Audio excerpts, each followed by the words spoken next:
Thank you, everybody, for your visits, support, and prayers. Now I'm back home. Time to cool off and get refreshed. Finally done. He's out of the care home, and guys get together for him. So let's see what we can see if we could scare the living bejesus out of him on his way back right after his heart attack and his major recovery. You know, what a great idea. So let's see. My mom is very upset about this. So surprise, Buckshot!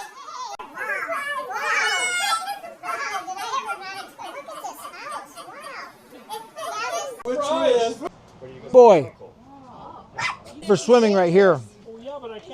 You'll have to get him a chairlift. You'll have to jump in, belly flop into that. Cool off and get refreshed, but make it a belly flop. Some of the most famous people that you worked with that you can talk about, that you've known over the years or that known your work.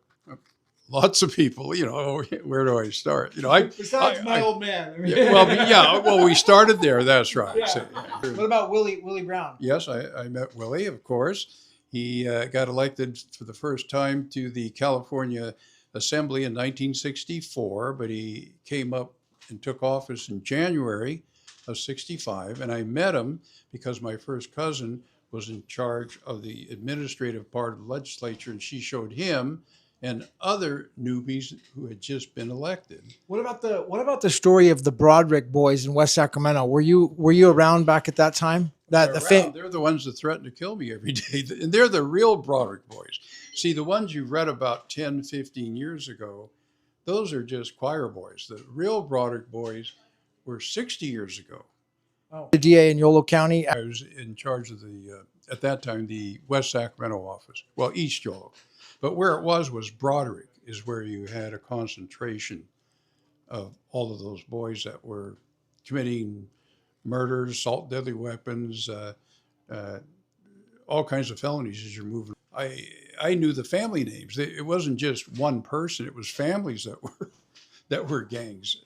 I remember sending to prison at least a couple of the brothers of one gang, and it wasn't just a one-off. Oh, they threatened to kill me. Well, I was just alert. Plus, I had some good guys in charge of the East Yolo Sheriff's Substation.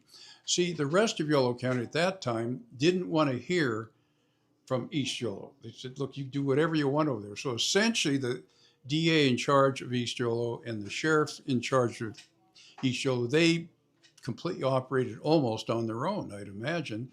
And we had a very good captain in charge of that, and they were kind of afraid of him. And they were afraid that one of the reasons is that if they did something to me, that they know something would happen to them. And it wouldn't be through a court of law. See, there always seemed to be people, if you thought you knew them and stuff, that you might cut them a little better slack.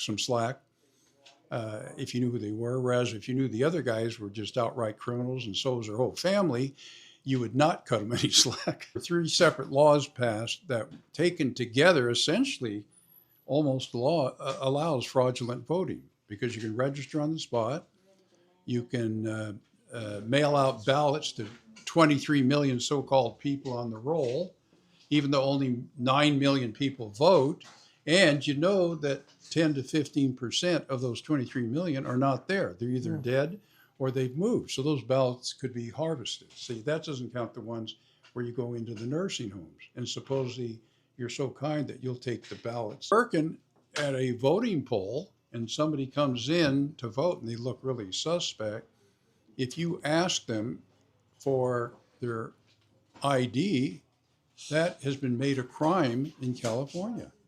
To ID the voter, it could be a crime. Yeah, to ask for his ID. I mean, how insane is that? In other words, the crime is by the poll worker who's trying to protect. Was that the California legislature that passed that? Yes. Wow. That's got to change. Well, thank you, Tony. Okay, have a good day. Bye. There goes Tony. 740i. Man, one day I was just balling. Road driver. So that was it. Buckshot is back. He's out. He's doing great. Healed. And, I say he's going to rest up good. He's going to get some rest and hang around his buddies there. And so thank everybody for the support. I hope you enjoyed it. Hit the ones. Subscribe. More to come. It's not just about Buckshot's, health and everything, but I talk a lot about other things.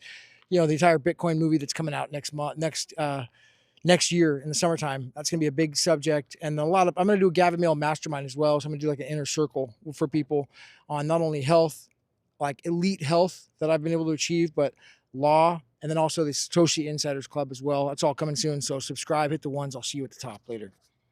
Thank you, everybody, for your prayers and visits after my heart bypass. Back home, time to cool off and get refreshed, but make it a belly flop.